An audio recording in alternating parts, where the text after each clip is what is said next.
very specialized, the first ever televised edition of Hump On Ones.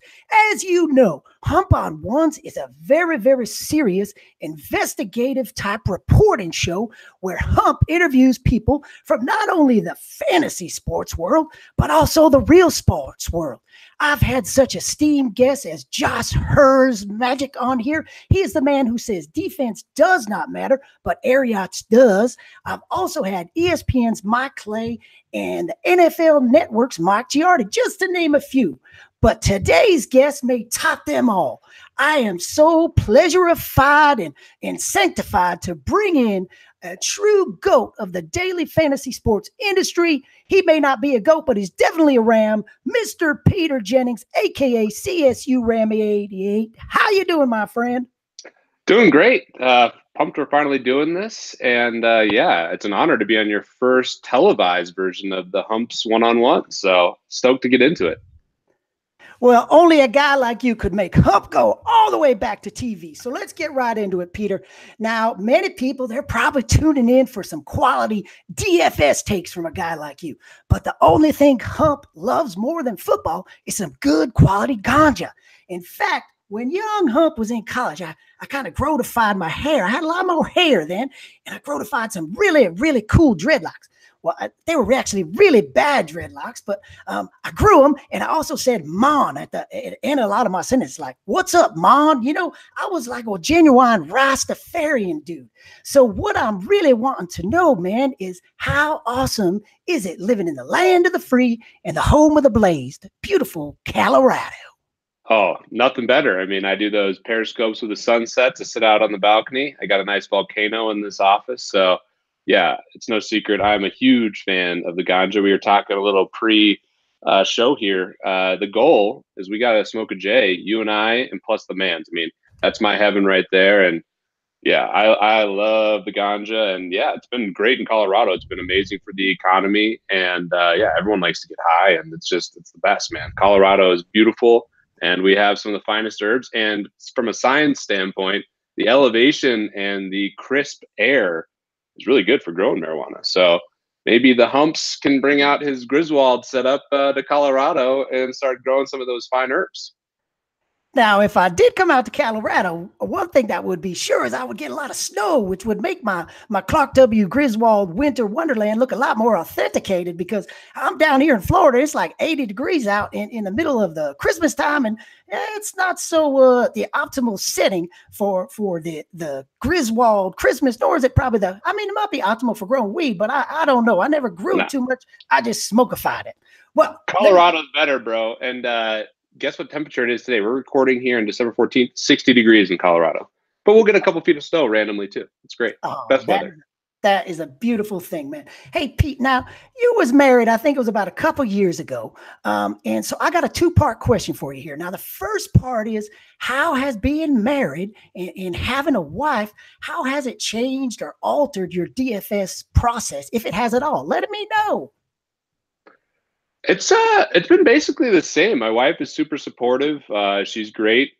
She loves Emmanuel Sanders, so that's another factor. So when we're aligned, I'm rooting for Sanders in DFS. She's rooting for him, and that's good for the hashtag Team Sex. Although he just ruptured his Achilles, same injury I had, so that is absolutely brutal.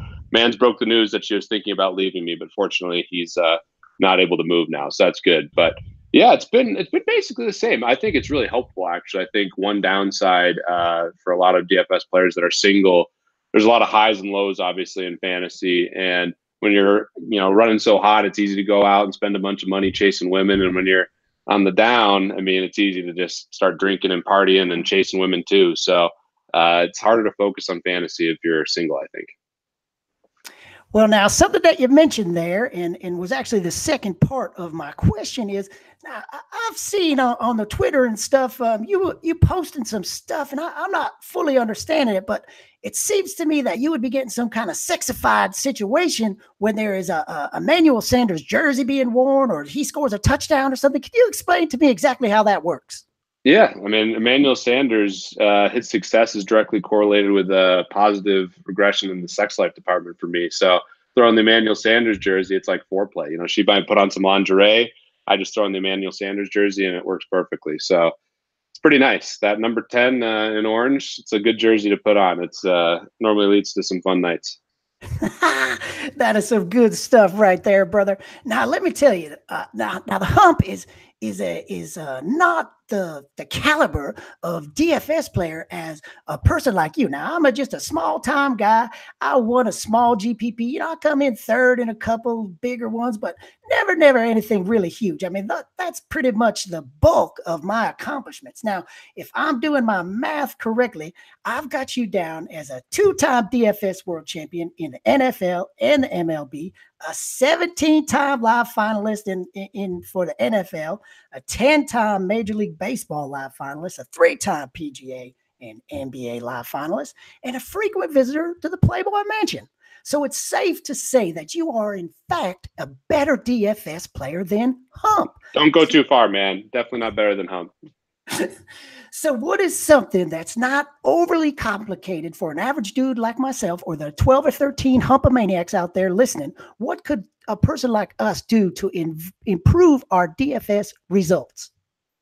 So I think it's actually happened more so that people are paying attention to this. But the biggest thing for me early on was just paying attention to the markets. The Vegas lines give you so much information. There's a lot of player prop stuff. And now that DraftKings and FanDuel are offering all these different props and different types of bets, you can kind of get a gauge of where the market expects people to be. And if the market's off, people will bet it and the market makers will change it. So that's my biggest thing. Like, I think there's a lot of creativity, and I think anybody can do well. If they pay attention to the sport that they're betting on or speculating on. But the biggest thing is just kind of checking your opinions and what you think with the market. And if there's something that's way off, you should probably reconsider what you're doing. So that for the average person, there's a lot of information that's just right in front of you that can lead you to good decisions in DFS. You know, it's funny that you mentioned the props, because on Fantasy Labs you have that player props tool, and Humpify, I was looking at it last night, just looking for the showdown, and I noticed, Mike Williams, his prop seemed a little bit higher than I would suspect it to be. So I said, hey man, we need to fire up some Mike Williams in this thing. Oh baby. And the dude just went dadgum bananas. So that player props tool is a very, very valuable tool. Oh, I love it, man. And you can beat props too. I mean, if you're a great DFS player, I think the markets are getting a little bit harder, and there's going to be a lot of opportunity beating props, especially on the NBA side. The NBA guys at Fantasy Labs are grinding 24/7. And when there's a big discrepancy between their projection and a prop, I'm oftentimes betting it. And it's been really good. I think it's winning like 67% of the bets. I too had a lot of Mike Williams last night, but I had Keenan Allen with him. Keenan Allen, Rivers, Mike Williams, stacks was my big thing. I had a couple good lineups, but not quite enough with Keenan Allen getting the old goose egg. How sick was that touchdown, though? I mean, unbelievable, or almost touchdown that he had where he got hurt. That was one of the, most athletic catches that I've seen. I mean, I know it wasn't ruled a catch, but that was dadgum sick. That was dadgum sick. But he hurt his hiney, like he hurt his butt or something on that. That doesn't feel good. No. All right. So, all right, Pete, now can you kind of just walk us through your typical NFL lineup building process? Do you kind of first make your lineups in the beginning of the week and then tinker with them, or what's your deal?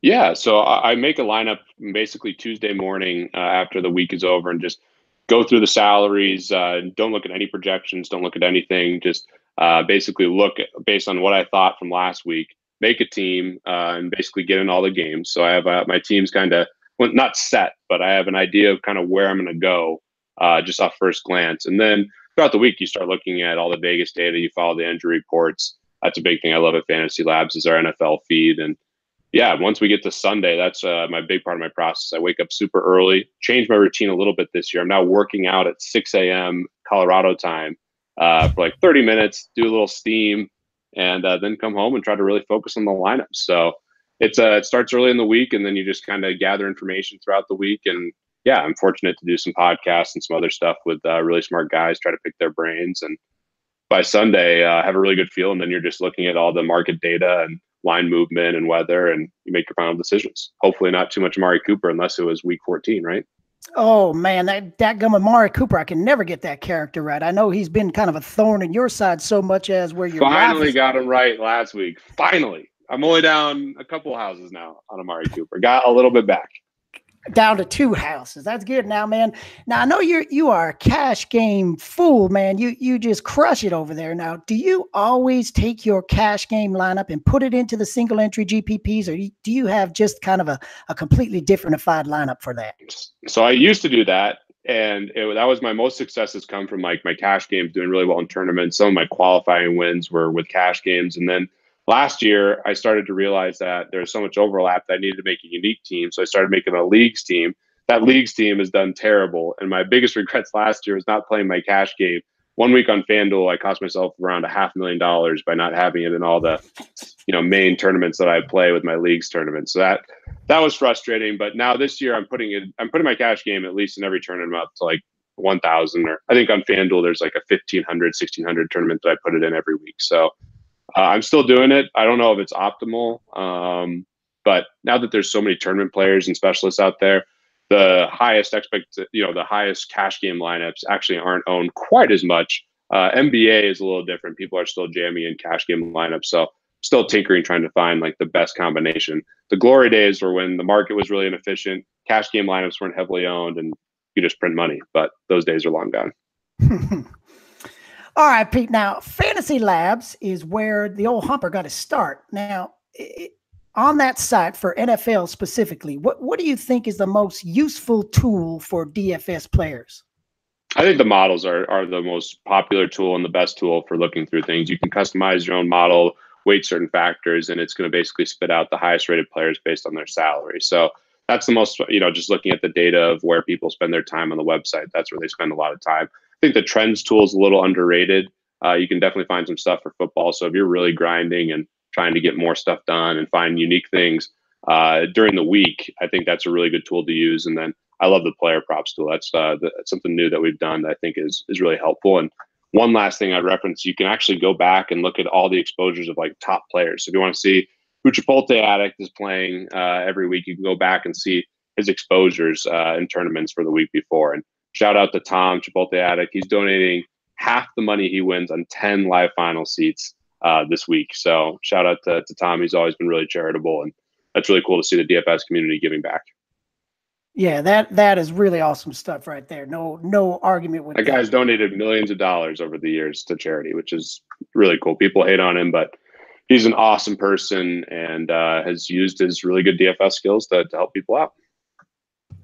Good news, man. All right, Pete. Now, thank you for spending some time with us here today. Now, I want to close this out with a little rapid fire session. Boom, boom, boom. It's something I like to call favorite or underdog. Now, all you got to do here is respond with your answer. Now, if you want to get a little elaboration in there, you can, but only one word is required. Sound good? Great. Let's do it. All right, man. First up, edible or smokable? Vaporizer. Pizza or wings? Wings, buffalo wings, but that's a close one. And then a live NFL game in a luxurious box where Mr. Peter Jennings would experience the finer things in life, or at home on your couch with the DirecTV lineup going?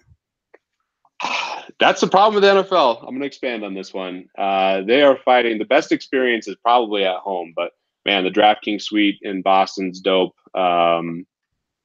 I'll say though at home, getting all the games at home, I think is just such a good experience. Can't smoke in a luxury box, so at home, nice little vaporizer. I think that's the play. That's a daggum good point. I didn't considerize that. Unless you bring in like a pen, maybe you could sneak off into the bathroom. I mean, I shouldn't say you can't. It's just a little trickier. Yeah, it can be done. It's a little risky. NBA courtside, just to add last thing, NBA courtside, that's the best experience in sports, in my opinion. I'll take that over everything else. Hump has never gone courtside, but I'm going to make that one of my bucket lists now that you have told me that. So I'm going to get that done. New plan. Humps, me, Mans, Smoking Jays, courtside game. We're going to make that happen. All right, I love it, man. Let's get it done. Let's get it done. All right, man. Peter Jennings, thank you for joining us on this episode of Hump On Ones. You can find Peter all over the place. You know, obviously, he's from Fantasy Labs. You can see him on the Three Donkeys podcast. He's on the Daily Fantasy Edge pod. He's on Twitter at CSURam88. I've seen him a few times making some appearances with my friend Joey Holka on Joey's Twitch stream. So he's all over the place. You know where to find him. Peter, thank you for joining me, brother.